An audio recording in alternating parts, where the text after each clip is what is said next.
Выключить.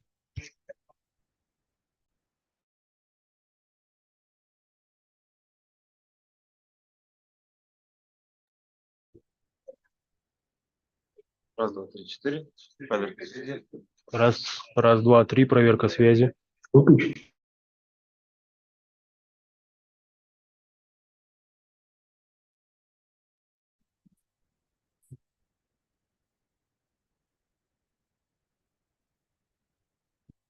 Значит, за это время попасть в проект.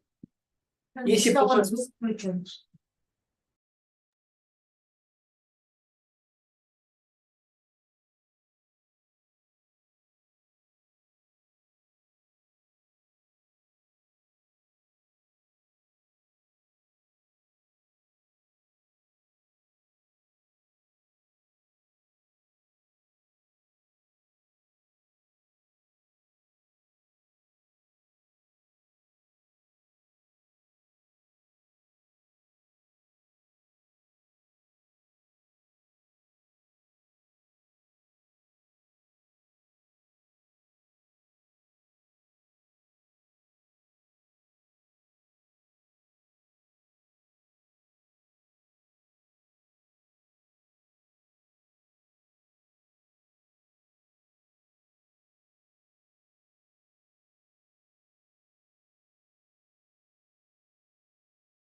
Алия Муратовна, скажите что-нибудь, пожалуйста.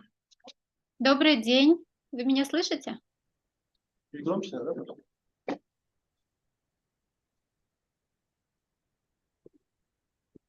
Слышно, да? Да, да, слышно. Все, отлично.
Қайырлы күн, әріптестер. Еуропа одақ бағдарламалар аясында медицина саласындағы зерттеулер мен инновациялар бойынша сараптама семинарына қош келдіңіз. Ағымдағы жылдың сәуір айында ғылым және жоғары білім министрлігі ғылым қорын Еуропалық одақтың шеңберлік бағдарламалары бойынша ұлттық үйлестіру орталығы ретінде тағайындады. Бүгінгі шараны ұйымдастыруға көмектескен ұлттық ғылыми кардиохирургия орталығына және академик Баткенов атындағы травматология және ортопедия ғылыми орталығына, оның ішінде Арман Батеновке алғысымызды білдіреміз. Әрі қарай шарамызда ашық деп санаймыз. Басқарма төрағасы, ғылым қорының басқарма төрағасы Абділда Шаменовке сөз беріледі. Құрметті ханымдар мен мырзалар, бүгінгі біздің іс-шараға қатысқаныңызға көп рахмет. Рұқсат болса, біз бүгін бәрін ағылшын тілінде өткіземіз. Ladies and gentlemen, good morning. Thank you so much for participating in our today's workshop on exploring health research and innovation in EU framework program. So this is an expert workshop. Let us tell you shortly about activities of Science Fund and the role of this program in the system of technology conversation development. My name is Abdillah Shaminov. I'm the chairman of Science Fund. So this year, our minister, Sayasat Nurbek, met with the ambassador of EU delegation, His Excellency Yakavskis. So there was an initiative on how to further develop relations between Kazakhstan and EU. And one of the areas is, of course, research and innovation. Horizon Europe program is a huge initiative of European Union worth 95 billion euro. So this is a huge opportunity for Kazakhstani researchers together with EU scientists to get involved in implementing various projects in various areas. As you know, Science Fund provides grants funding up to 350 million tenge for 3 years. So this is the main activity of the Science Fund. But within proactive approach that we have, we also provide capacity building, so different workshops, explanatory seminars, trainings. We have one of the priorities to enhancing the cooperation between science and business. So you've seen that we have many activities like technology conversation reactors, technology conversation points. In this way, so all of these activity streams is focused on getting more potential applications. Moreover, Science Fund provides business development support for the projects in our portfolio. So within these years, so now we are showing the results of the 5th row of grants program. And now, currently, we are signing the grants agreement with our winners, and we will officially announce them soon.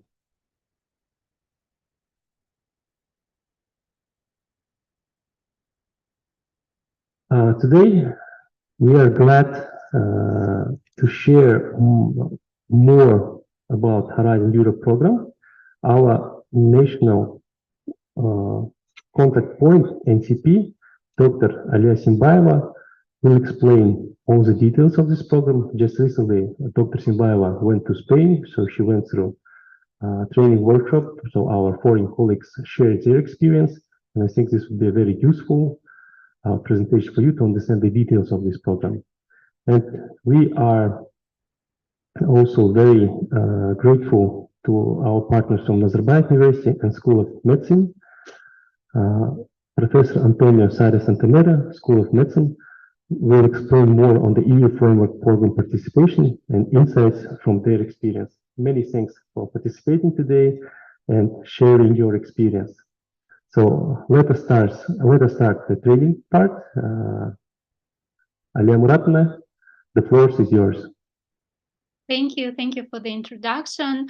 Good morning, dear researchers, dear colleagues, for your interest, for joining us today. We have today participants from different regions from Kazakhstan, which is really great.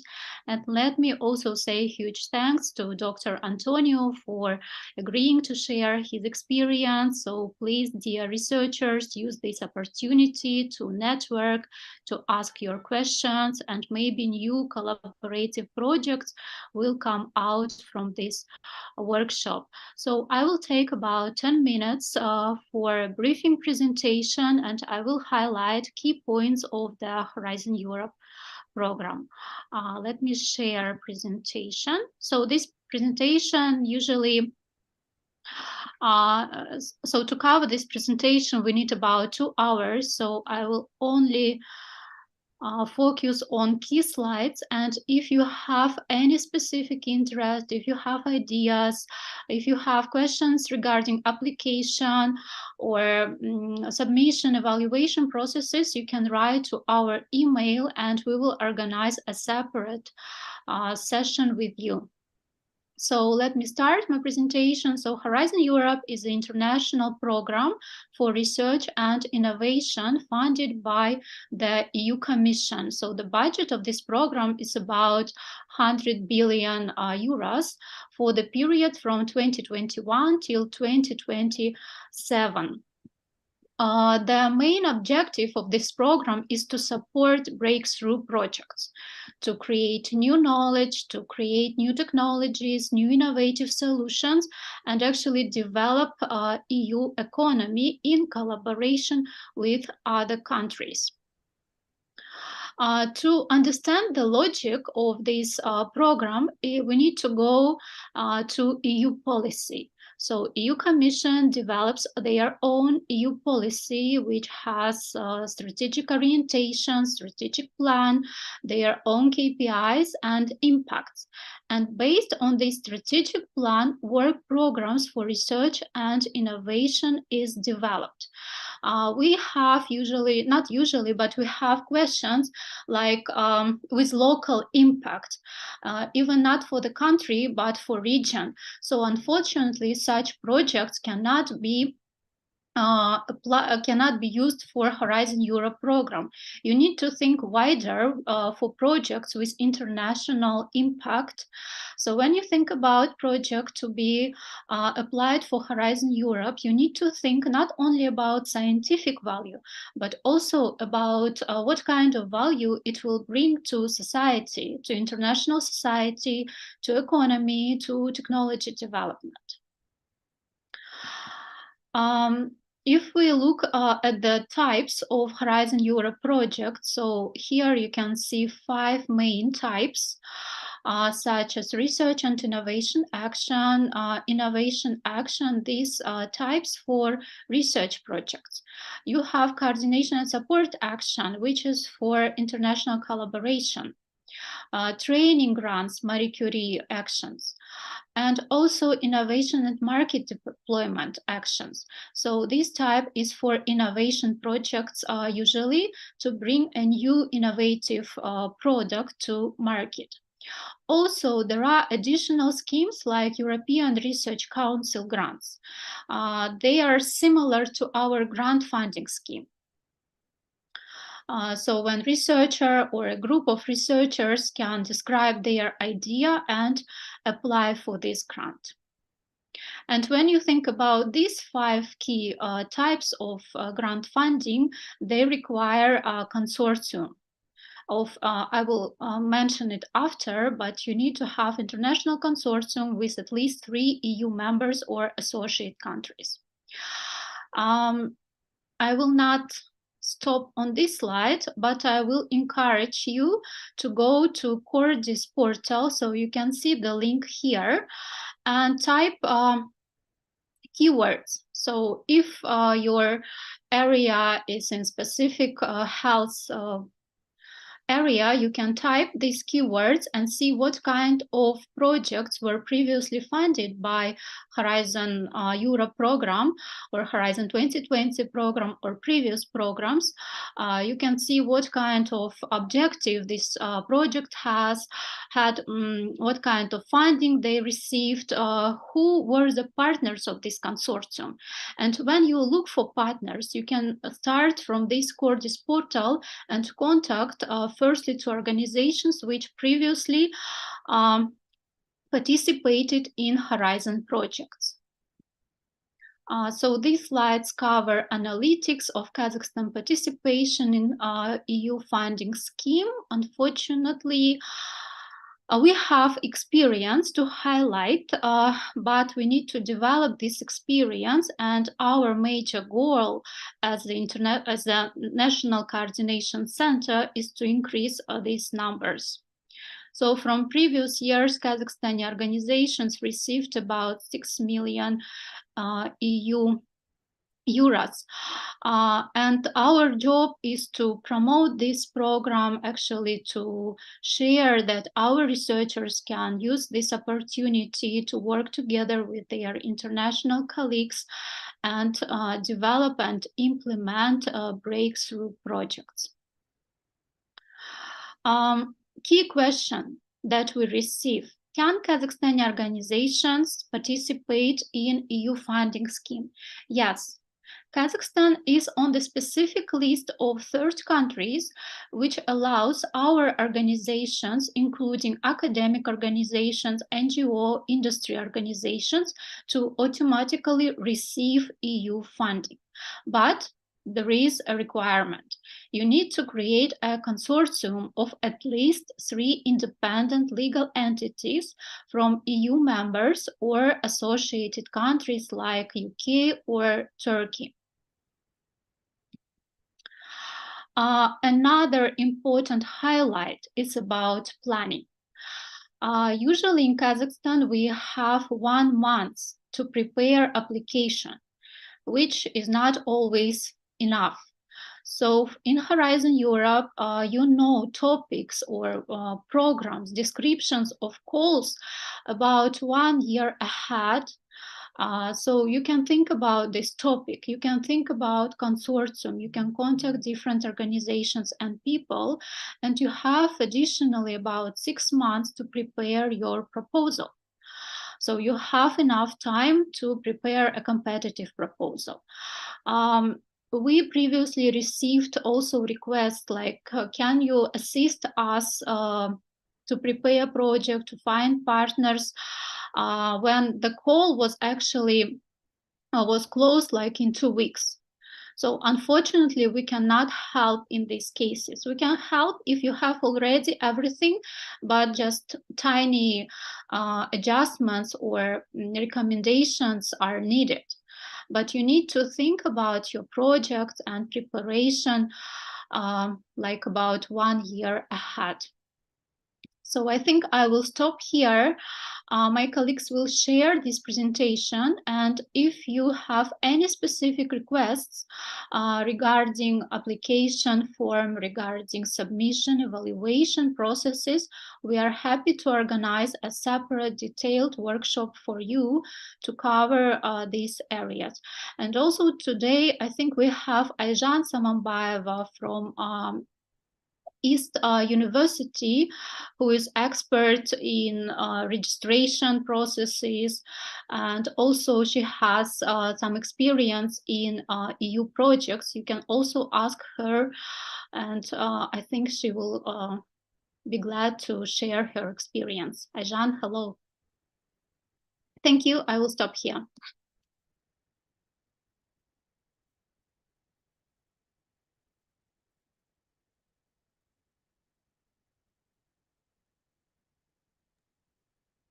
Alia Muratna, many thanks for providing overview of this wonderful program. And let me give the next word to Professor Antonio Saria Santanera, School of Medicine, Nazarbayev University, to share the experience and insights on EU framework program participation.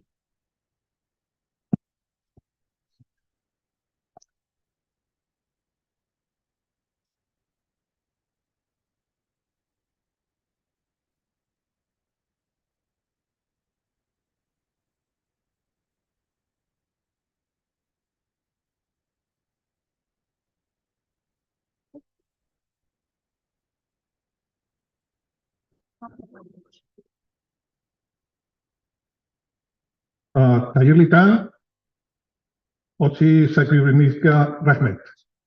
And that's it. I will continue in English. Okay. So I will, in this presentation, share with you what has been my journey and how, at the same time, I have been, let's say, taking advantage of the possibilities that European Commission funding provides for developing scientific activities and, to some extent, the personal development. So I'm a medical doctor, and I've been trained in a clinical specialty, which is in Spain called preventive medicine and public health. That includes a master in public health during a 4-year program in which you combine clinical activities in hospitals with other more population health work in public health organizations. After finishing my residency, I also continue with my academic training. I have a PhD, and after I started to work and focusing my activity in research, I don't want to see my journey. And okay,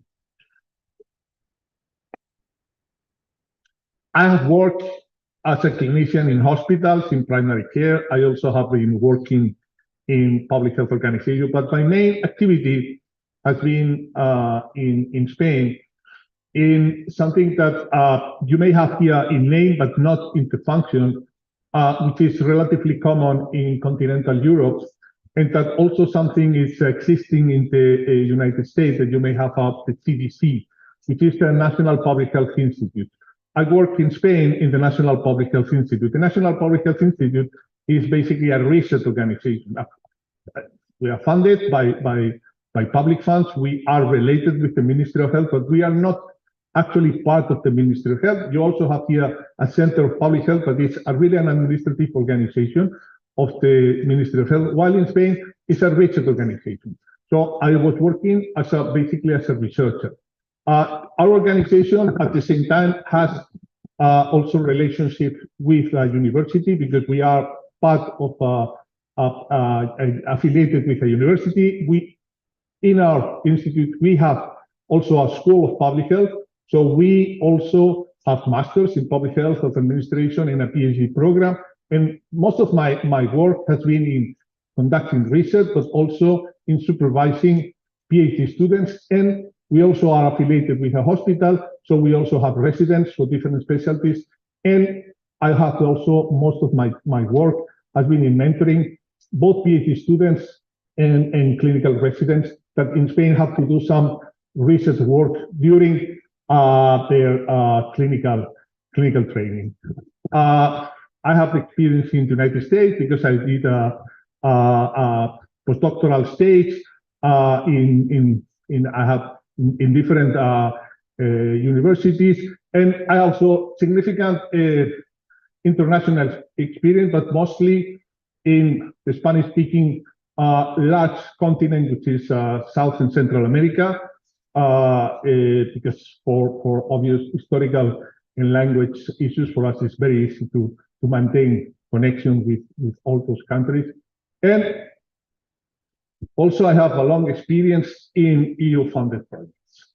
So as for EU-funded projects, we'll start now. What was my first experience? For you to understand something that has been also mentioned and in a previous conversation, which is how to get in touch with European researchers that are planning or supposed to submit proposals.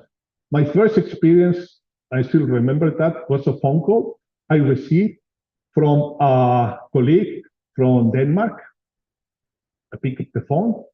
It was a guy speaking in English. Hello, Professor Antonio. Yes, I'm calling from Denmark, University of Aarhus. What? I have just returned from the United States, and it was my initial stages of developing my scientific professional career back in Spain. And they were putting together a project. But I said, do you really want me to participate? Yeah, because we need to have diversity in terms of geographic areas. We also need to have diversity in experiences.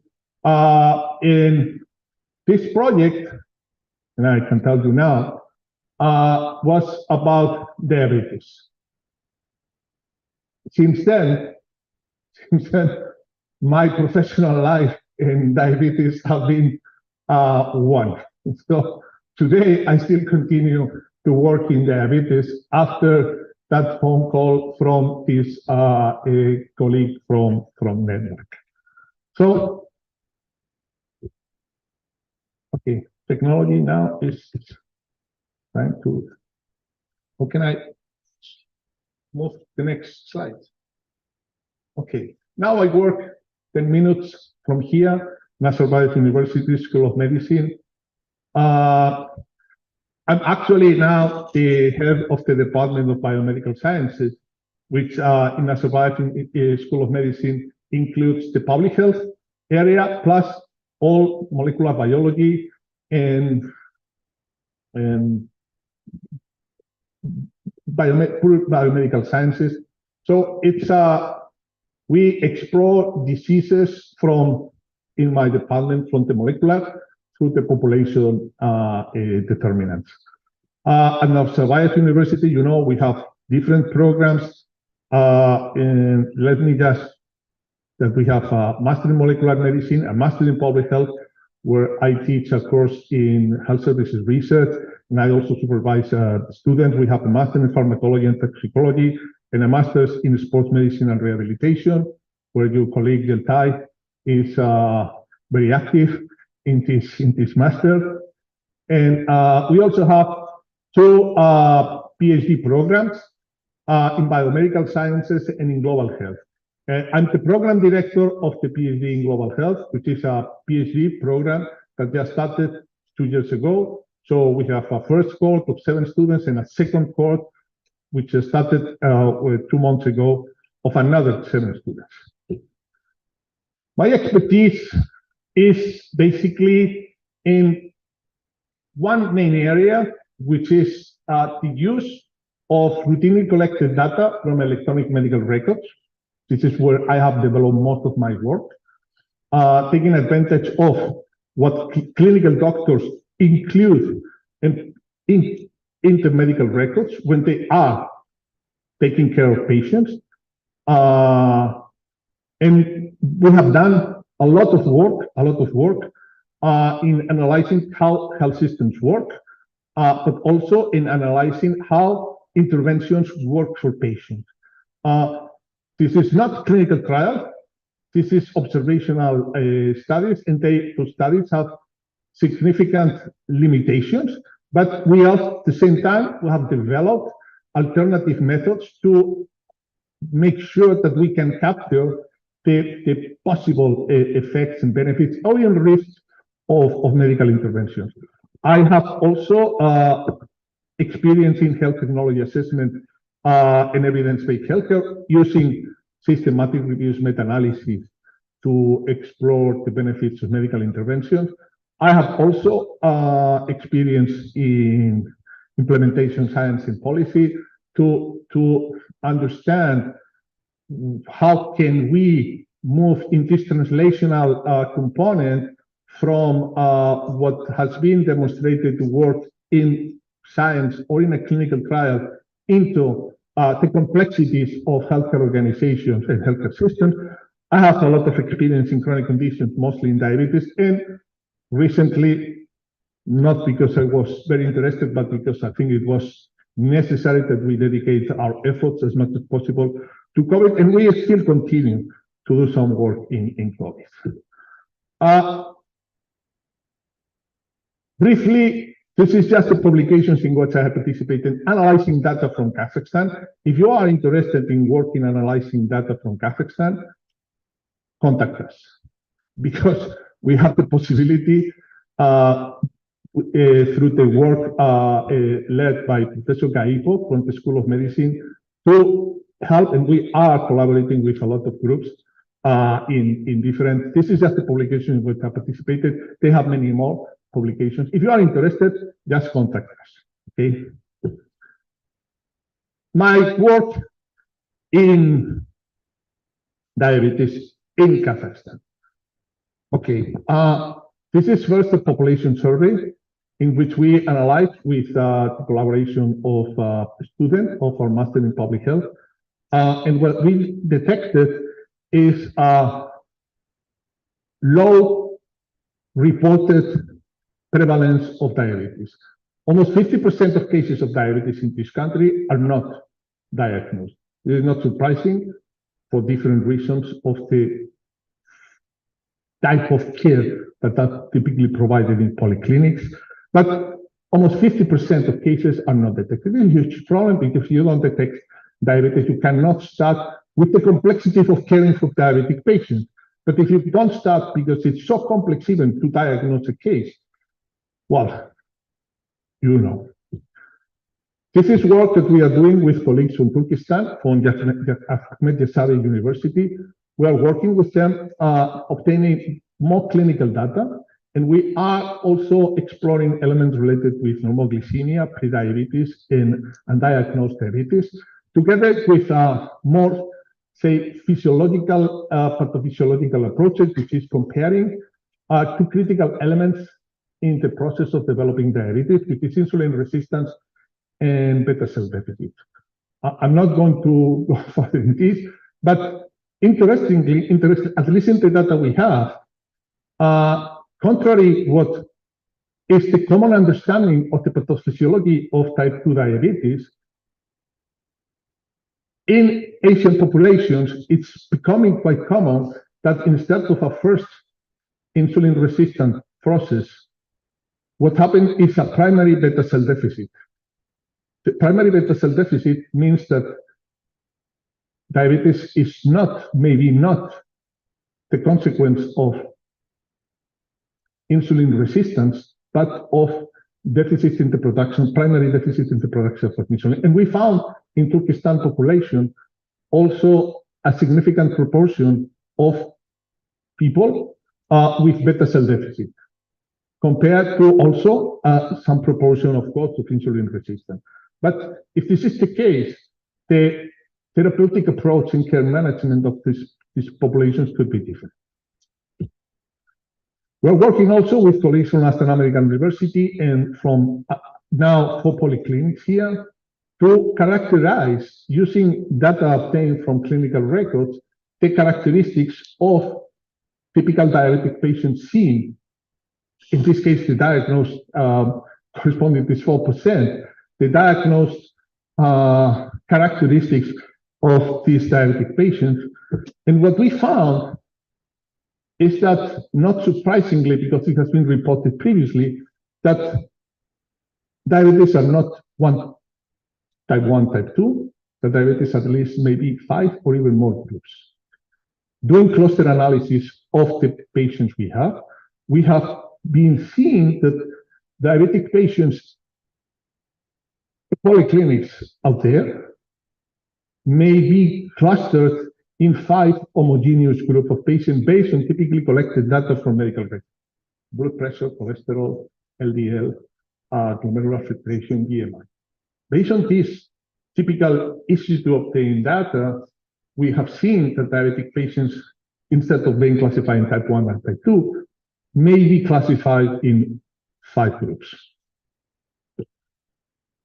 We did a work in COVID, and what we found in COVID is that in a small sample study, we found that I guess that you all know about vitamin D. You know that low levels of vitamin D are bad for you. But surprisingly, if we supplement you with vitamin D, you will not get any benefit at all. The evidence is tremendously consistent. Low levels of vitamin D are bad for you. We supplement with vitamin D. This is the obvious logic. No benefits. You die the same. What may happen? What it may happen is that the metabolic complexities of vitamin D mean that we respond differently from the vitamin D that even are received by supplements. And we found a mutation in certain group of people that in our case prevented from developing COVID. And this mutation was associated with the inactivation of vitamin D. So people who have a mutation in one of the enzymes that metabolize vitamin D, in fact, that inactivates vitamin D, are protected. Because what happens is, even if they have lower levels of vitamin D, the protection of the even low levels of vitamin D prevent them from developing the COVID. We are continuing with this investigation. In a specific study that we are doing, in this case now financed with the Ministry of Science and Higher Education, in which we are exploring how different elements, clinical and also genetic, influence one of the main problems that diabetic patients have, which is the developing of kidney disease. Kidney disease is not so frequent. Fortunately, only 1 in 3 of diabetic patients may develop kidney disease. But the problem is that patients with diabetes to develop kidney disease have a much higher risk of mortality than any other diabetic patient with any other complication. It is very important to investigate what factor, clinical and also genetic, may help prevent or promote to the incidence of that kidney disease in patients with diabetes. Even, and we are also including here the concept of the vitamin D that I explained to you briefly. So this is what I have been doing. This is what is my basically trajectory here. And now let's move to briefly your projects. I will mostly focus my presentation in Horizon Europe. I know that here in Kazakhstan, some organizations, including Nazarbayev University, but I know at the other universities are also involved in Erasmus projects. Erasmus is mostly for teaching, but Erasmus, and this is one of the main messages of my talk. If you are already in an Erasmus network, if you are interested in doing research, don't hesitate to contact your partners to ask them, we are interested in research projects. Are you going to apply? Is any of your colleagues at the university? Do you know anybody in your network that maybe? Please let us know, let them know that we are interested. There are other programs, and this is just more a question for you, because another very interesting program is the health program. There are a lot of opportunities in the health program. There are a lot of also opportunities in the costs, the costs. But I think Kazakhstan cannot participate, and I don't think that Kazakhstan can participate in the health program. I don't know, because it's also very good opportunity, and there are many other opportunities that also have some innovation health components that you should explore if you are interested. But also, I don't know if Kazakhstan can participate, and how this Kazakhstan can participate in other activities that may have health components, and that could be worth to explore. And this is that question for you, if you could later clarify this situation. Okay, my experience in European projects. This is a project I was the coordinator. Okay, this is a project which was called Quality and Cost of Primary Care in Europe, was funded under the 7th Framework Program, and this project ran for 3 years. In this project, we were analyzing the characteristics and differences in primary care systems in Europe, and how these different primary care systems in Europe may have influence in terms of quality of care, but also in terms of the cost, to come with a certain perspective of efficiency in care. European Union, we are now 27 countries, small piece of the world, but huge diversity. From Scandinavia to Mediterranean Europe, from Atlantic Europe to the Central Eastern European countries, quite diversity. Our health facilities are quite diverse, and because of historic and even political situations, we have tremendously different healthcare systems, and there are maybe obvious difference in terms of quality and efficiency of the care. And the European Commission was very interested, and this is also something that was mentioned in the previous presentation, that most of the proposals that are coming from research have policy implications in Europe. So, and by Europe, I will typically call European Union. Okay, so because there's a huge deliberative process that determines what projects are going to be put into the different calls of the different, in this case, research. So, and there was an issue of the difference in healthcare systems across Europe, and how to approach this difference from a scientific perspective. A project has this policy implication, but at the same time, this is also very important, we maximize the scientific production with this project. This is only this is a 3-year project, and we got 4 publications, and also one of my RAs at the time elaborated his PhD thesis based on this project. So if you plan to participate in European projects, think about your strengths, think about what you are capacity, but think also about how you will boost with this European project your scientific capacity, to make sure that you focus on activities that have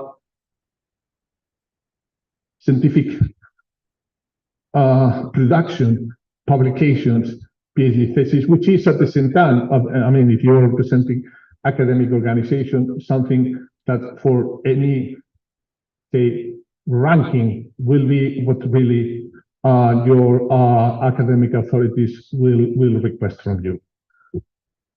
This is another project that I was participating, again, very much in health systems area, in which we work in analyzing and proposing methods to evaluate disease management programs, certificate programs organized to take care for patients with chronic conditions. And again, this was a project in which I participated as a partner, not as a principal investigator coordinator. I was in the A prime care. I have this project also to explain you something which is very, very important in European Union projects. What is? This project was submitted by a research organization which is around Europe. This project was submitted with one principal investigator, and in the process, since the project was submitted, till the project was approved, till the project started, these principal investigators left around Europe. So European Union projects are projects that are not for the PI, but for the organization. So you will, as PIs, contribute, and you will, as coordinator, also, or as a partner of an organization, submit and participate. But it's going to be your organization which is the responsible of this project. So this is important because in the process of developing the consortium, what is important and necessary is that you incorporate value from your organization. So you will individually contact, you will individually indicate who is going to be participating in the proposal, but we know that organizations are living things. In 3 years, a lot of things happen. So people come, people leave, and then, but the project is going to be in your organization for 3 years, even if you are the coordinator. So what happened with this project is that we submitted, we accepted, we indicated our interest, the project was accepted, we went to the first meeting, and then, my goodness, where's the principal investigator? No, he has left. I'm not the new coordinator. But no, and now I have to think about what exactly we are going to do with this project, because honestly, I was somehow involved, but I was not really so much involved. So we had to rethink somehow the project. It was relatively complex. But in case we got a huge technical report in which we analyzed, it was also a very interesting publication. And we personally wrote 2 publications analyzing the data we had from Spain in our project. Okay. So now let's briefly talk about the consortium, because the first thing when you, and it was also indicated in the first presentation. In the consortium, here are two different levels. One is what is the perspective of the principal investigator, but I don't think that you are going to be participating as principal investigators. So what you have to think about is what the principal investigator would like from an organization. Because I think that you will be interested to join a project, that you will be interested to collaborate and contribute, but I don't think that you will be in the position of developing and managing, because this is another issue in European projects. So I will talk later. I have in the last call we have Nazarbayev University. We have submitted. We are part of a consortium, and I was sure and I had clear from the beginning that we could not be, even if I may be the conceptual creator of the proposal, not be the principal investigator coordinator, because our experience here managing European projects, it's very, very low. At the university, we have had some projects. We are part of Erasmus, but it's the complexities of the administration and management of European project is something that you have to consider. So if you apply for a consortium, you have to think about the principal investigator will need to have people with diverse trajectories.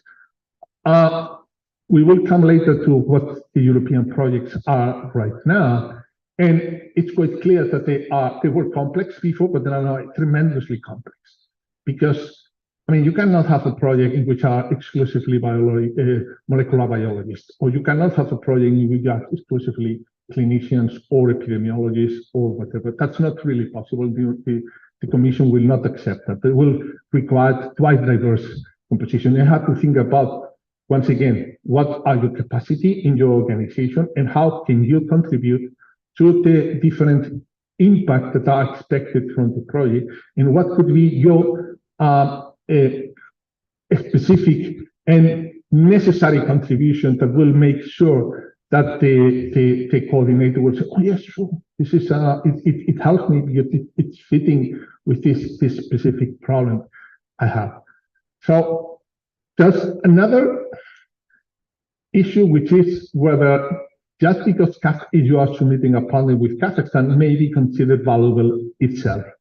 I think it will be. I think the Commission will accept Kazakhstan as a plus, whatever you do. I think the Commission right now, in this situation, the Commission will say, yes, Kazakhstan, that's good. So we want, if you are submitting anything from Kazakhstan, we would like to have it. So this is something that you also have to consider.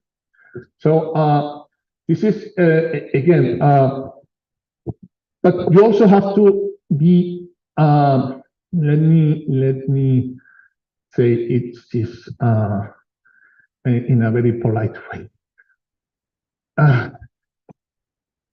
You have to be very proactive, and you cannot wait days to respond an email. You have to respond an email in 6 hours. And I know what I say.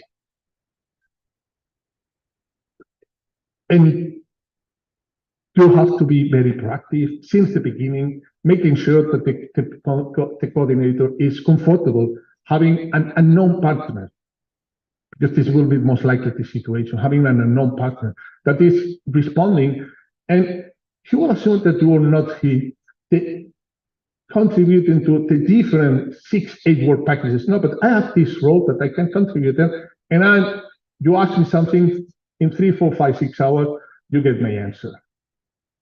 This is very important because the coordinator needs to be sure that in the 3 years or more that this project may last, you will be reliable in doing your activity, even if they are small, because my suggestion is that you start with something and you have strength, you have capacity. You are not pretending to do anything that you are not supposed to do.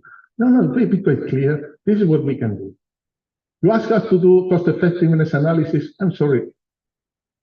I have read papers for economic evaluation, but I cannot do a cost effective. Okay, that's fine. The coordinator will understand.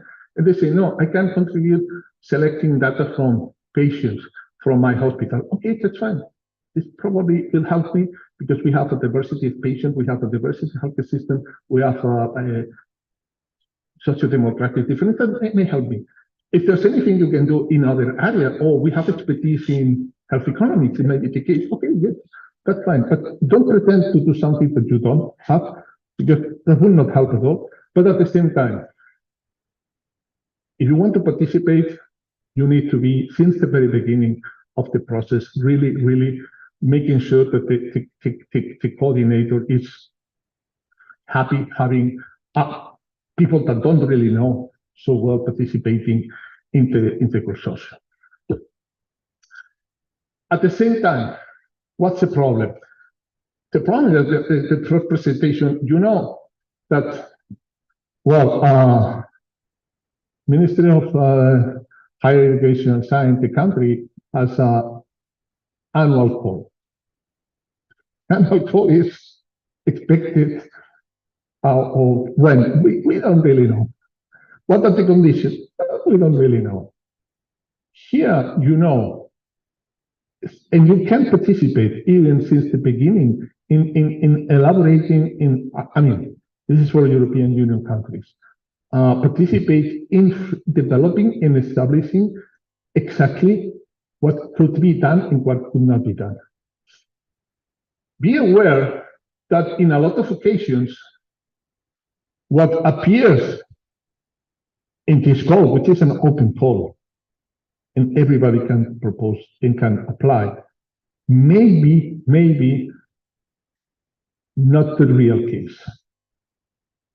That the Commission, after discussing with countries, because there's a huge topic that the Commission wants to address, has agreed with the Council, with the, European Union, let's say, internal politics is very complex. So, and if you are not in this, if you are in this process, you can move things forward in the agenda, aligning today with one, tomorrow with another, but that's part of how Brussels works. That's part of how Brussels works. So, and there may be some topics appearing that they already have a name. Because this project is for this group led by a Finnish guy who has already 15 partners, and they have been doing this work in biobanks for the last 15 years, and they want to continue doing this and that and that. And then we expect this group led by this Finnish to really submit the proposal. The proposal will be absolutely transparently and openly and evaluated, but they know that this proposal is going to be submitted. So how can you know that this is the case? There's no way. There's no way. There's no way that you can know that this is the case. There's no way at all that you can know. It's impossible. It's absolutely impossible. So one of the lessons in my life is that be always prepared for plan C, not A, B, but C. A critical word in your professional career is serendipity. You know what serendipity is? You know what serendipity is? You know what serendipity is?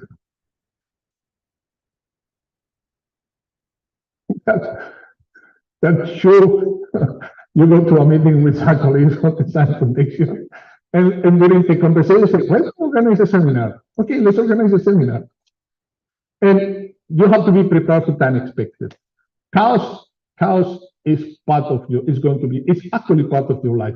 So you have to be prepared, open radar, because things will occur. And you don't know when things occur. So you may go to a meeting in, I don't know, the European Neurological Association, and suddenly you are taking coffee, and suddenly you hear something, we are in this proposal. A proposal? Be prepared.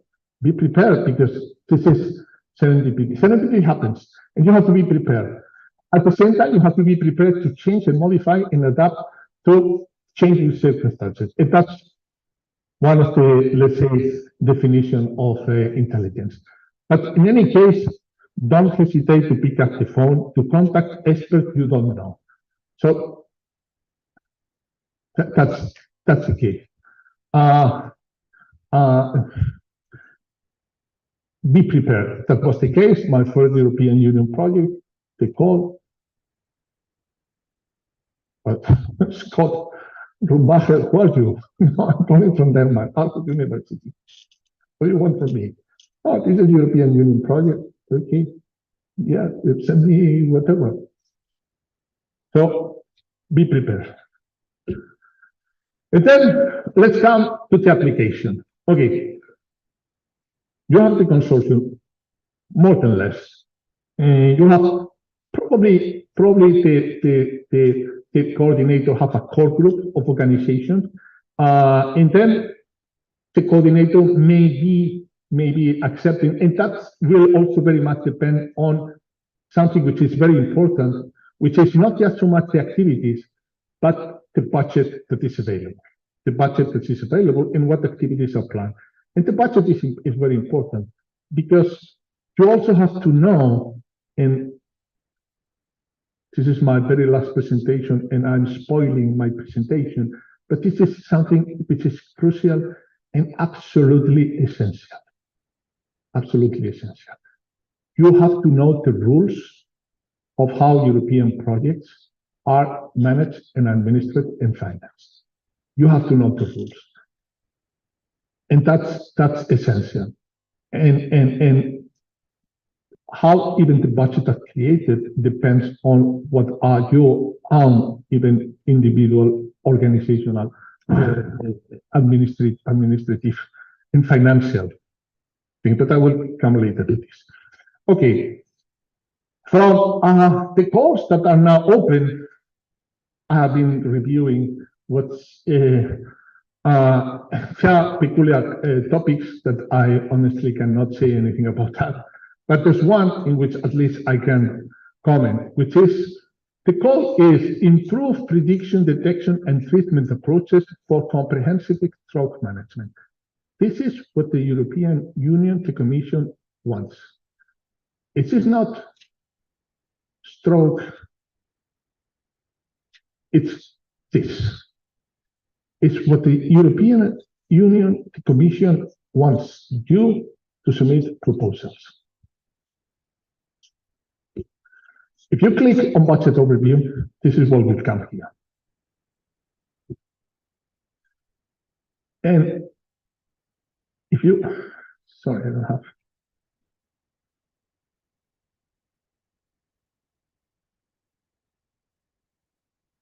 Indicative number of grants. What does that mean?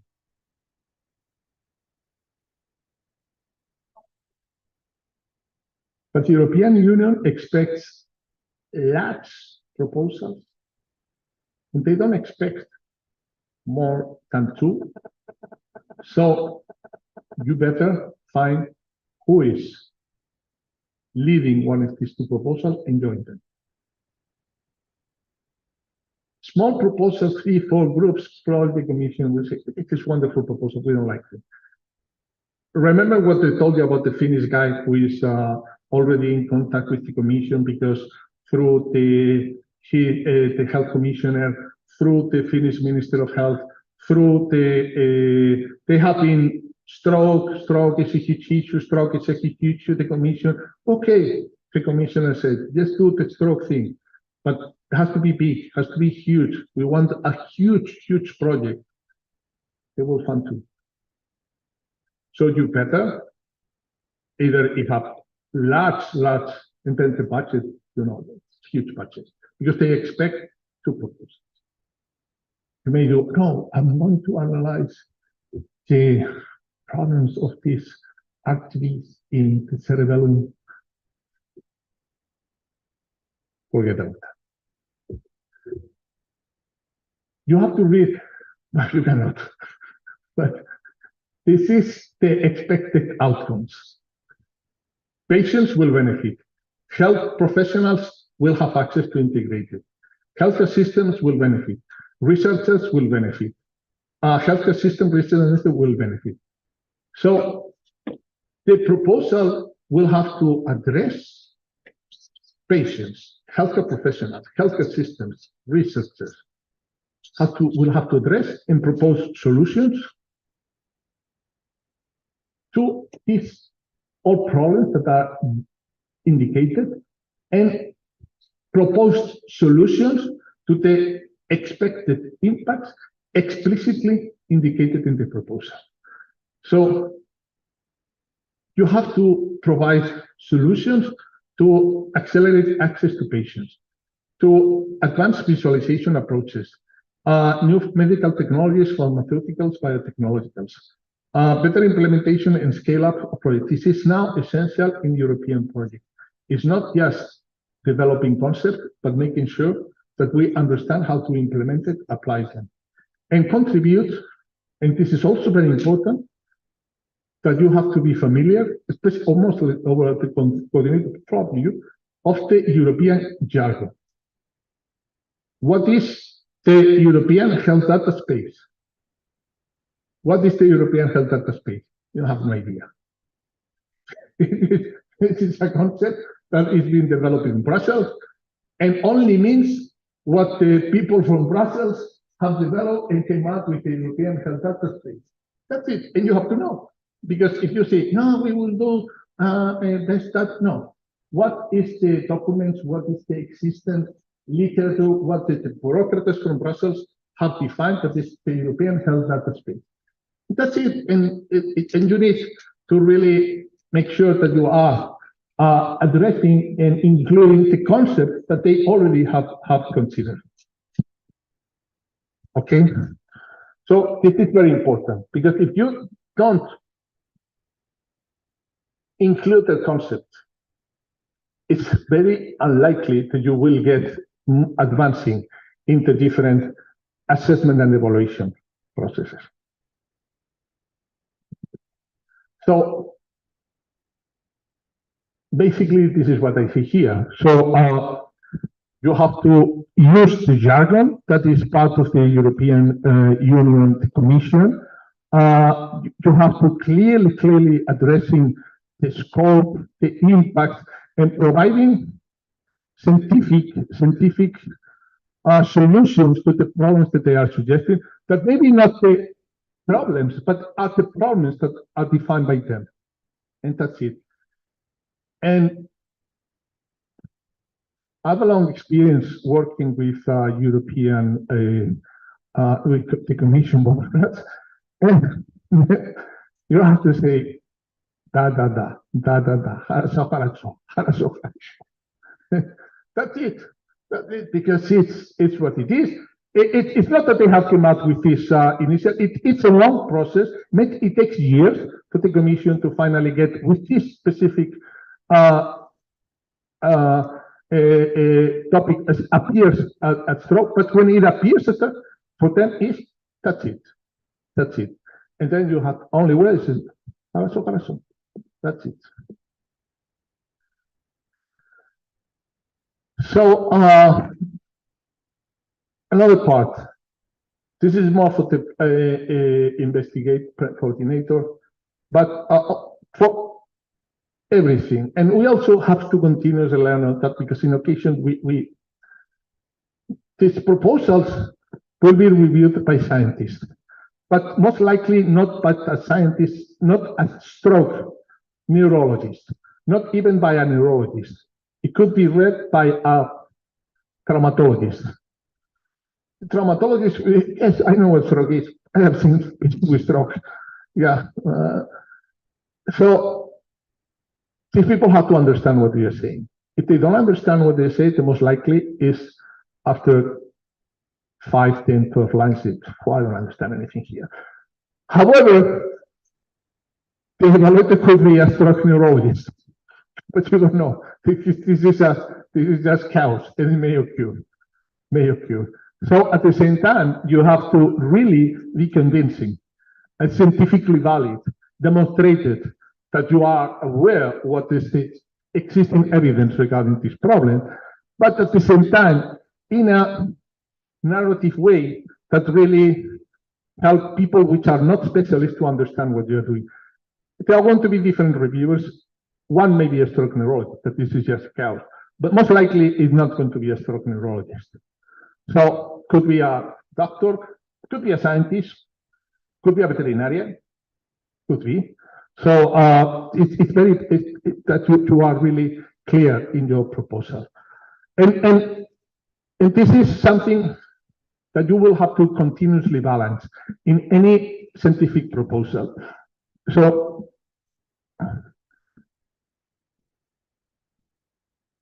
in this process, what you are suggesting has to be innovative enough, so to take you to the moon. But in this process, you will clearly feel that you are the only one.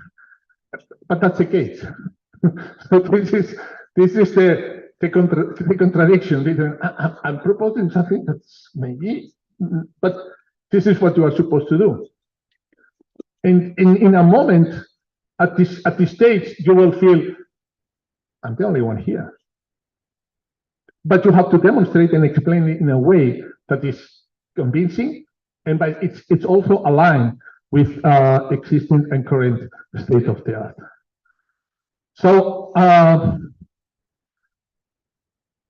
this is what we sorry, because you cannot see. This is the call in which we submitted a proposal. It's a two-stage call. We just proposed a proof of concept. And the proof of concept is based on prediabetes. Do you know what prediabetes is? Do you know? I don't know what prediabetes is. I know that prediabetes is that you are a full diabetic patient, but it's not clear what prediabetes is. I mean, it typically is a value in a glucose level, but is this really prediabetes? What's the problem with prediabetes? First, that most of people don't know that they are prediabetic, because prediabetes has not been considered a disease itself. So it's a huge problem because we cannot identify. We have to identify patients with diabetes. Imagine the people that are not even diabetic yet. So it's a huge problem. But the problem is that if we don't identify patients in this stage of high risk of developing diabetes, we cannot prevent diabetes. And diabetes has been demonstrated to be preventable in 60% of cases. 60% of patients in the prediabetes stage could be reversed and prevent the incidence of diabetes. 60% of cases, 60%. So how can we develop methods that help us to identify these prediabetic patients, and also probably considering, remember my first slides, that there are different subgroups of patients with prediabetes, and that we have, because this call was about personalized prevention. It was about personalized prevention. So probably diabetes could be prevented through intensive lifestyle modification that includes physical activity and a diet. The existing evidence is that if you are identified with this stage, doctors should have to prescribe you very intense lifestyle interventions. In real terms, that's unpractical. It's impractical. The evidence comes from clinical trials. That it's impractical. It's impossible. As a many years ago clinical doctor, I know that it's impractical. Absolutely. So the proposal is to stratify and identify patients who require this intense lifestyle modification intervention, patients who require middle intervention, and patients who may be at so low level of developing diabetes that could not be even necessary to develop any intervention for them because the probability is quite low. This is combining clinical, genetic, and public health perspectives to dealing with this problem of prediabetes. My expectation of this success, very low. Why? Because we started in late August, because some people I know from Spain contact me. Hey, Antonio, we have this proposal. Why don't you say, it's impossible now. And we, let's do it, let's do it. It's a two stages. Yes, just let's submit something. Let's see if plan C works. Hey, because of course you have to be aware of the call. I knew about this call, but I said, no, I cannot do. And we started too late, and then we have a problem. The problem is not the concept, the problem is the consortium. Our consortium is, we didn't have time to really put a strong consortium. That's this is the main problem I see with this proposal. And then also very important is that you have to think about, and it was on one of the slides that we saw before, this key impact indicators that you have to consider them to include in your proposal. You have to think about scientific impact, societal impact, but also this is also essential now in European projects. You also have to include small, medium enterprises. You also have to include private industries. You have to consider also the technological development and even making money. Probably not for you, if you are universities, but probably for those companies, because this is something that is critical component of all European Union Commission perspectives. And then my last slide. Peak. Who knows what the peak is? Who knows what the peak is?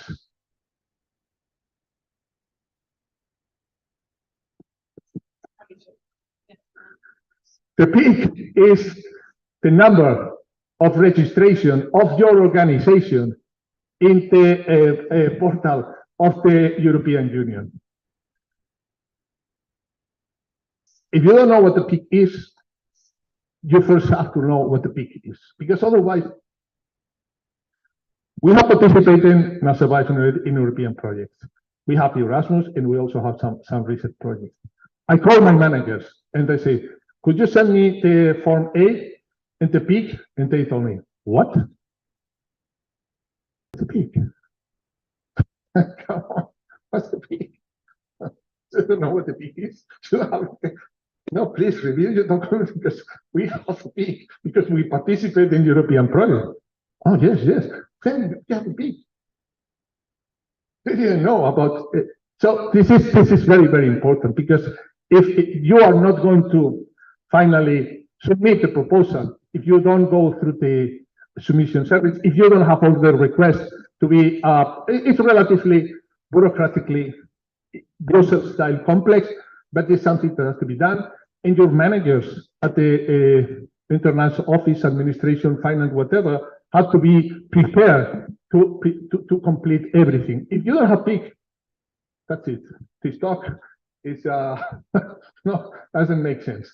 So you need to understand the logic of the administrative issues, funding rules, what the grant agreement, how to create a budget based on your real cost, because costs are reimbursable, but you have to deliver. They have to know, the coordinator has to know what the real costs are, because based on that, we will create a budget. If you don't know how to do this, it will be a problem. The coordinator will be, my goodness, they don't have to, they don't know what your form is, so they have to go through the peak, and you know, he will be in a peculiar situation, and then someone from your team eventually will have to be assuming, as well as scientific activities, project management, because there are reportings. The reportings are Brussels-style reportings, are peculiar, and there are specific type of payments that come in different moments, and you have to be prepared to provide reporting on your activities, but also on the financial components as European Union request. If you don't provide them, the last project I was participating in Spain finished in 2020. Before I was the principal investigator of this project, but as things happened, I left my institute in Spain. Then another person took over, and then they continue with the project. But the final payment was only approved 2 years, was because I maintain in touch with my Spanish colleagues, 2 years after the project actually finished in 2020. Why? Because different partners did not complete the final reporting as the European Union expected, rejected the reporting problem. They stopped all the payments for the whole consortium. They say, don't pay a single euro until we resolve this problem with this travel for this meeting or this purchase of a computer or this payment for a subcontracting or whatever is clarified and resolved. and they stopped the payment for all the full consortium. That means that if you expect to get your funding because you have contract a person, and this person has to be, you have having paid this person, and you expect to get the money in 2020, the money may not come. And there was a huge problem because organizations calling my colleagues, and they said, no, I'm sorry. This was this, that they didn't submit the reports as the commission really expect, and they have stopped the payments. And I'm sorry, we cannot do anything. 2 years took them for the commission to finally approve the report. So this is absolutely essential that you get in your organizations an understanding and expertise, at least of what the peak is and the Form A, because if not, you will not be able to participate. So thank you very much for this opportunity to share with you my experience. I have a lot of stories. You can imagine, because in this almost 20 years of accumulated, I have seen everything in my European Union journey.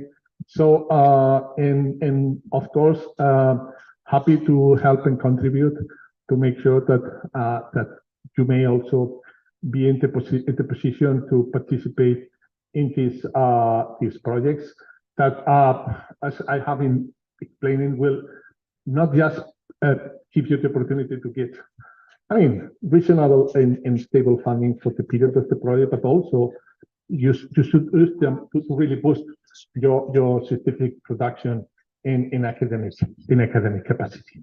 So, Rahmet for this opportunity, and of course, if you have questions, comments, I may try to say something. I don't know if to resolve everything. Okay. Thank you, Professor Saya, for such an informative talk and for sharing your expertise and very useful insights. So, do we have any questions in the audience?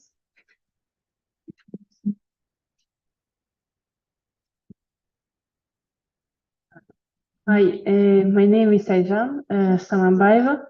Now I present the East Kazakhstan Technical University, but I was working from 2017 in Spain in a spin-off of the University of Santiago de Compostela. So we are working from 2017 in health technology and health economics. Mainly, I am involved as an expert of the economic and social impact of the health policy, health technology, and so on. But we are closely collaborating with the medical universities because they are the one who are providing the data, and we are the one who is evaluating the impact. So my question is like, so if I understood, the horizon will be like one topic, but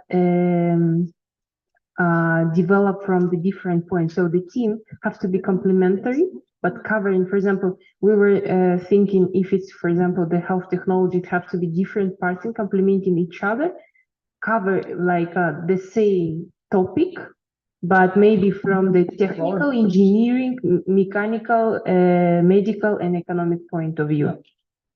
Can I go back to my slide? Yeah, which one?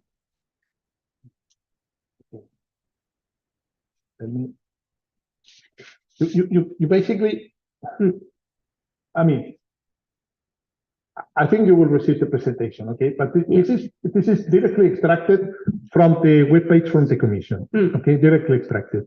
What you will see is that there are some issues that appear here, and that's an expected impact. So European projects are large projects which address stroke management from different perspectives. And then the projects will be divided into work packages. Work package 1, health data. Work package 2, improving early diagnosis of stroke. Work package 3, innovative therapies for stroke management. For work package 3, rehabilitation alternatives. And there is a maximum number of partners, advisable, recommendable, for example.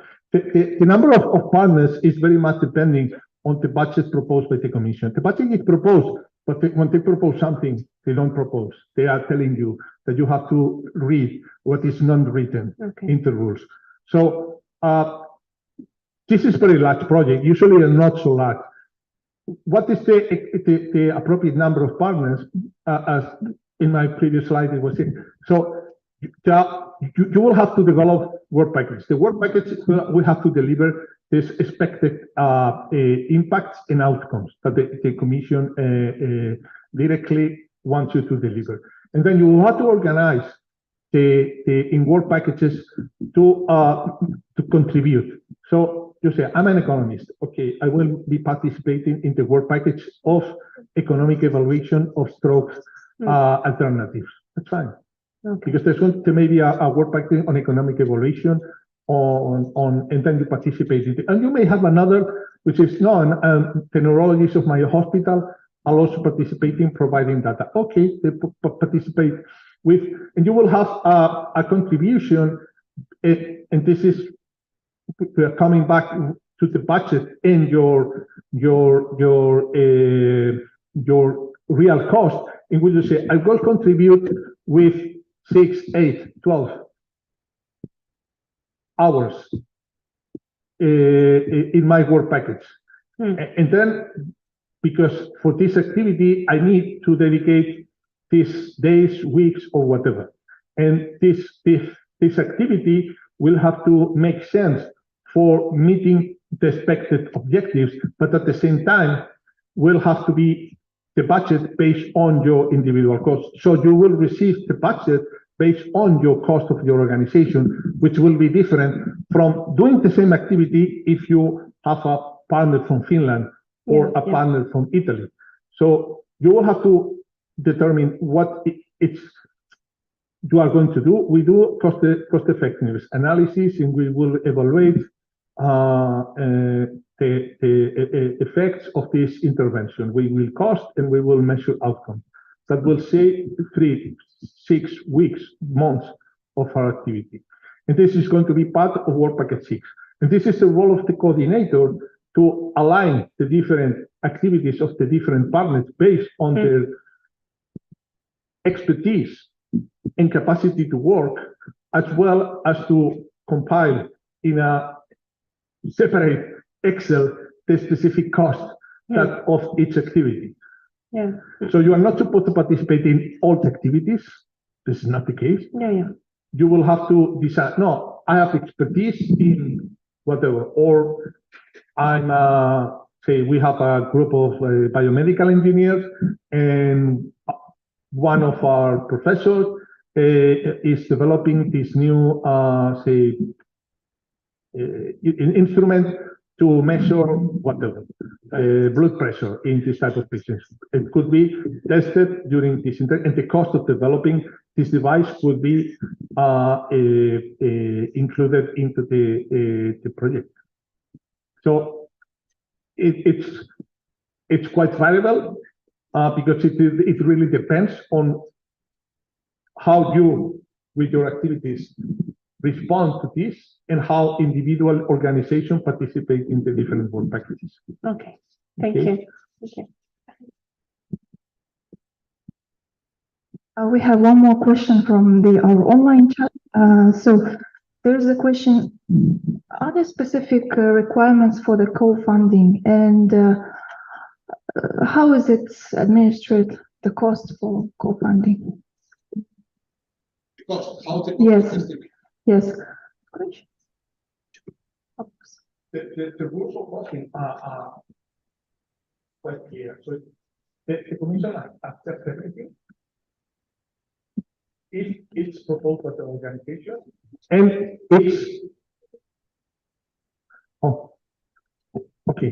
the Commission will accept everything in terms of cost from your organization as long as it's approved by your organization. So you say a salary of a professor in my university is 1,000 tenge. Fine. No, the salary of a professor in my university is 100,000 tenge. Fine. No, the salary of a professor in my university is 3,000,000 tenge. Fine, no problem. Show me the certificates. Show me the certificate. I accept. The salary is 3 million, no problem, or 10 million, whatever. Show me the certificate. But this is the salary of this professor. If you have the salary based on the IIN or whatever, the commission will accept it. No, it is not a problem. Or anything, whatever, the commission will accept everything, because the commission accepts that there are diversity in different organizations in different countries. But you have to demonstrate that these are the real costs that you have. So for this, you need an appropriate accounting system in your organization. And that's part of it's not your responsibility of researchers, it's the financing and administration of your organization, which has to have this type of information. Based on that, then the coordinator will assign you certain activities. These activities will have to be based on a specific period of time, and this period of time will be then calculated into euros for delivering this specific activity. You also will have costs. The rules of how travels can be reimbursed, or how meetings could be reimbursed, or how purchasing or subcontracting. Everything it's indicated into the rules of the commission. But your organization has to be familiar, because if you are not, the problem is, I explain you this case. So it took 2 years to get a final approval and a final payment, because the commission will give you an initial statement or to start working. Then typically at the middle of the project, there's a periodic report in which the commission will assess basically that you are working. You will have European projects have always 1 or 2 officers of the commission directly. And the larger the project, the more they close the monitoring of your projects. That means that as coordinator, you will have to maintain basically constant communication with your officer. It's not that you have a web page and you submit. No. You have, and you may have even to organize periodic meetings. You have to go to Brussels. If you have meetings of the project, the official will come to the meetings. We'll discuss, and you have to maintain a fluid communication with the officers who are assigned to your project, to make sure that things happen, and the commission also understands that things happen. So, but you have to make sure that you are really well coordinated with the officers who are in charge of your project for monitoring and assessment. And I mean the 2 types of monitoring: the scientific, but also all the administration and financial issues. Are there any other questions from the audience? Yes. Professor Antonio, I express my gratitude for this seminar and for sharing your experience with us. I have some questions. What about requirements except PIC? Have other any requirements for organization to participate for these grants? And how many organizations or countries better for participating in one proposal? And also, what How about many? Yes. Again, you as a coordinator have to find partners that you have a series of outcomes and impact. You have to in your proposal to identify what you will do to respond to this. You have to transform this in work package, and then you will have to find what is the specific backgrounds of your organization. So you may have, I need cellular stroke. I need neurologists. Okay. I need radiologists. Okay. I need nurses. I need people from rehabilitation. I need whatever. I need economists. I need lawyers. I need sociologists. I need, and then or people with experience in this type of activities. How many will end up being? You know, for example, if I find two organizations and it's enough for my Yeah, this stroke project is probably exceptional. Typical. I mean, in terms of typical projects, for instance, the projects I was mentioning, Ukraine Care, or this one, we were, say, Finland, Estonia, Lithuania, Hungary, Spain, Germany, Hungary, 7, 8, 9. Okay, I think that's it's This better. is typical, but could be less, could be more. So the Commission wants the diversity in terms that you should not include, say, my project is a project on, I don't know what the case is. And I have 8 partners, or 8 partners are traumatologists. The Commission will say, you should bring more diversity into this project. You should bring traumatologists. You should bring people from biomedical science. You bring psychologists, economists, because if you read the impact, typically are quite diverse. So it will not be. The concept of this project is quite different from the typical project we have to submit to either any Ministry of Health and Education or Science in the world, are completely different. Because in those projects, you have to suggest what is the hypothesis. And typically what you would like is to have people with can help and align in meeting this. Here, these projects are more and more less on the scientific component exclusively. They have to also include these other social dimensions, also the technological impact and development, and even commercialization. So numbers, it really depends that you really have included all necessary domains and expertises that are, from the perspective of the Commission and the evaluators, required to complete the task to meet the impacts. So it's very difficult to say. Well, for example, if we have a collaboration, for example, some of, for example, Nazarbayev University, our organization, maybe cardiovascular center, and only one European organization. Is it enough? No. No. Okay. No. You need no. That's impossible. That's impossible. No. You have to include. I mean, there are minimum number of countries that have to participate. I think there are 3 countries, but typically there are more countries. This is But it's.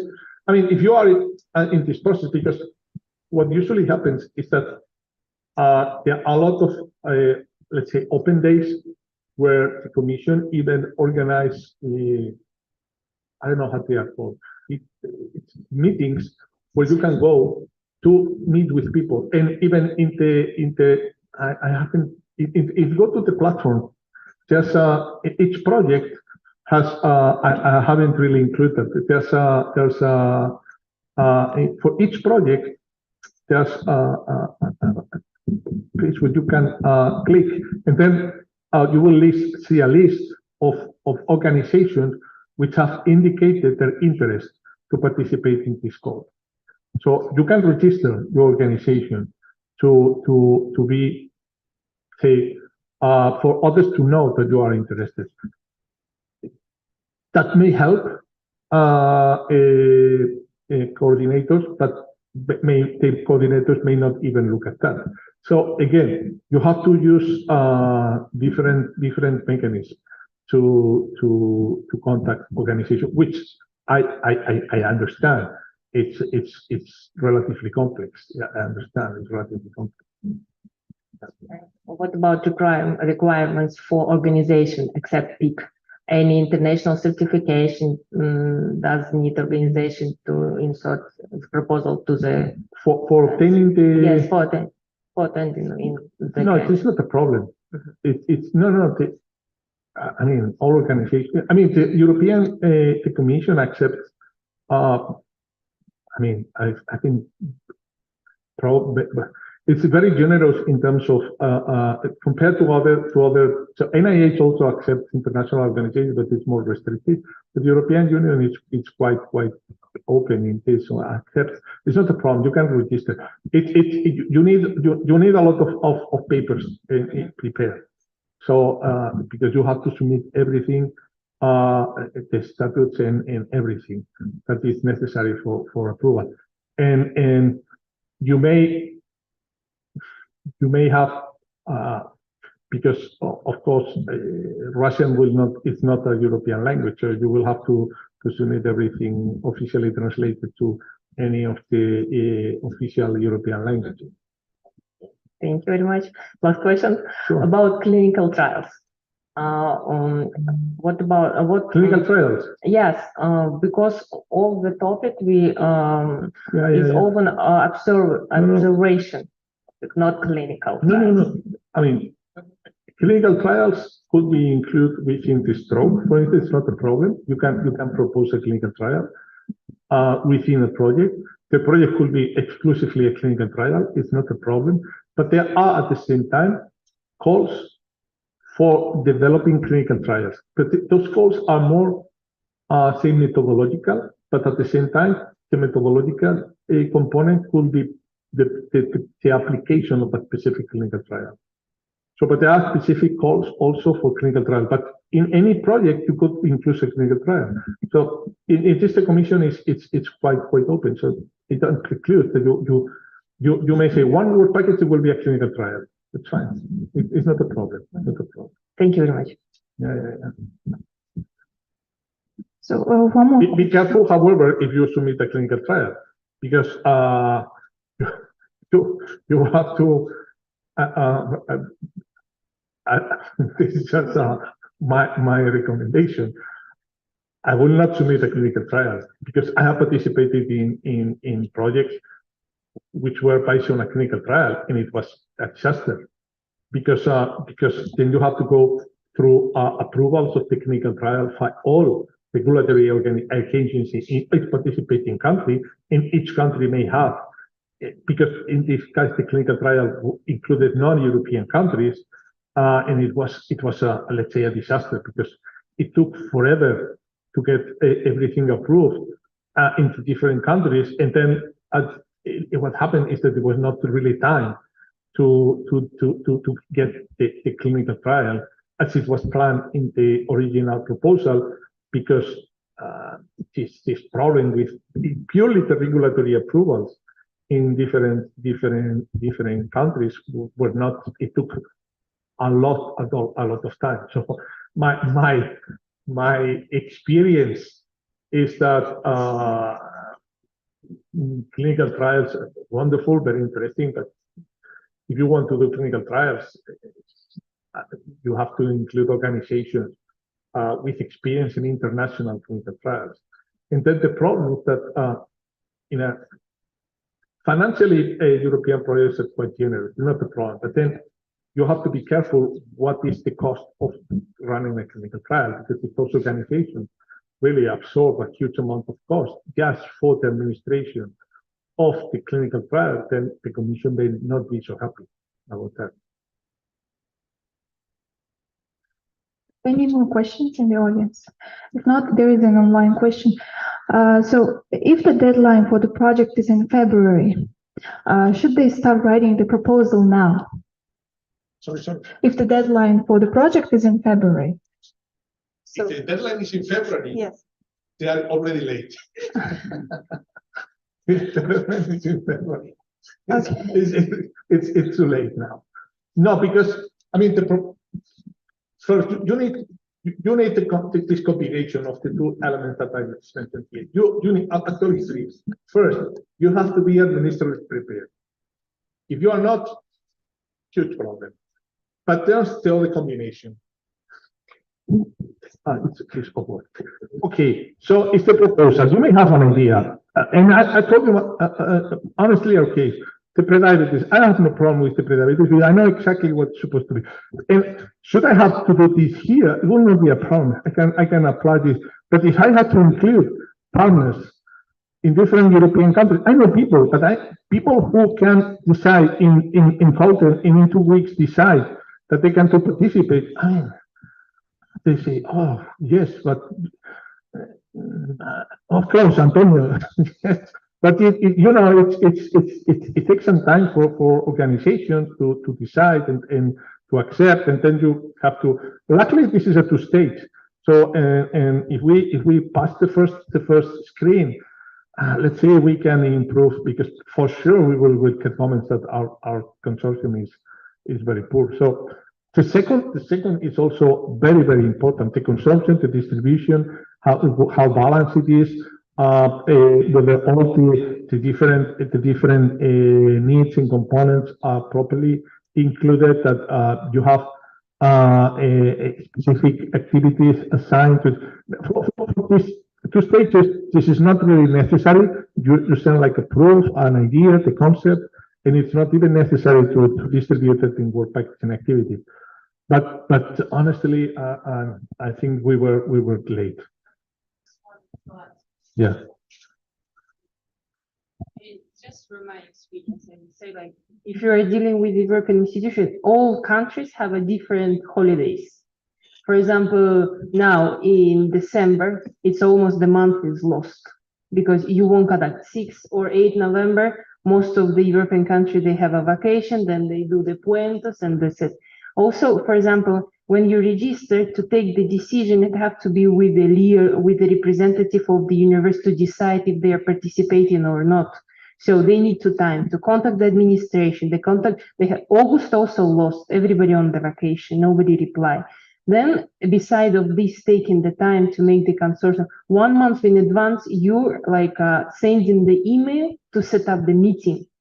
So then you send the doodle. They have to agree on the time. If it's 14 partners, it's really difficult that all of them will meet at the same place at the same time online. Also, you have to take in consideration that they have for example, if you compare my experience with even with the Central Asian country that we are working in with, it takes them more time to accept the meeting and then to decide. So in the most time that you spend, for example, to do the application, it's not even the writing the content, the idea and everything, but this administrative stuff. And also when the most problem started with the budget, then it's like a day-by-day meetings. No, we want to include this, no, and it has to be balanced in terms of the working time and also in terms of the budget. It cannot be like for the management, one partner decided that they will be spending like 6 months per year, and another partner, even not coordinator, spending like, I don't know, 12 or something, It has to be really balanced between the partners in terms of working time, expertise, and in terms of the deliverables. Yeah. That's it. When you got the concept. This is what I said. So organizing the contribution of the different organizations, making sure that they fit for the purpose of the overall project, but then that you properly, and then the cost is different. So, and then you have a final amount of money, and then you have to distribute direct, indirect costs, what is possible, what is not possible. Yeah, and also like the financial data have to be confirmed with the financial department of the organization. They have to calculate, because usually if it's a good international office, so you just give them the number of hours and they calculate automatically, depend on the labor contract. But sometimes, for example, you don't have this international department. So the person who is doing the application have to calculate. So I think my first advice will be to start with the peak number, because for the peak number, you need to provide the financial capacity of university translated, sometimes apostille, because we are not in the European language. Yes. then it has to be validated by the service of the European Commission, which is separately from the European portal. They work with their own time schedule, and they, for example, they can write like, I'm sorry, you have a status like not validated in process. So, but you cannot sign any document till you have a status of validated. And they're telling like, I'm sorry, for example, in August and September, they were telling like, we are like in the holiday, so you have to wait. Even if the project with the mandate, it starts in August. So we cannot move because the service didn't validate the all parties.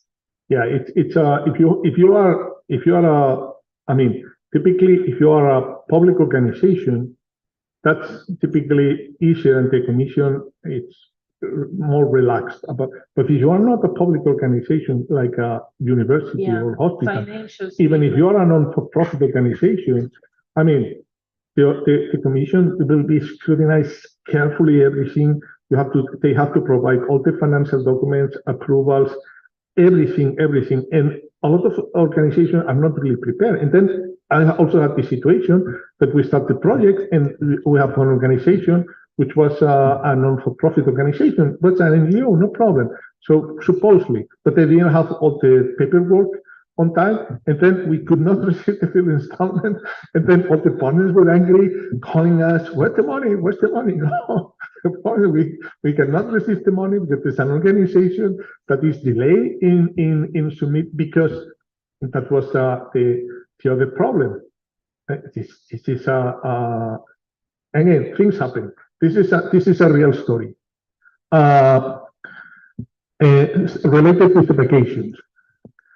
We are submitting a proposal, submitting, singing, whatever, and then you have to be in touch with the officer and things, and then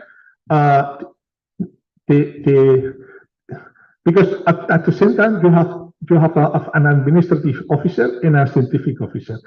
Then when we submitted all the proposal, the administration officer, Friday, July, 5 o'clock.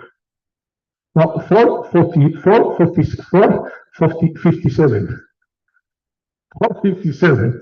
The financial officer, administrative officer, send me a message. Hello, Antonio.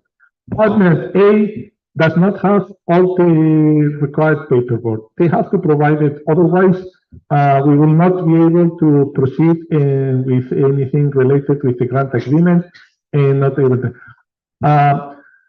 This is my last day in this position. I have changed. You will receive an update from the new officer, and I'm going on vacation. See you later.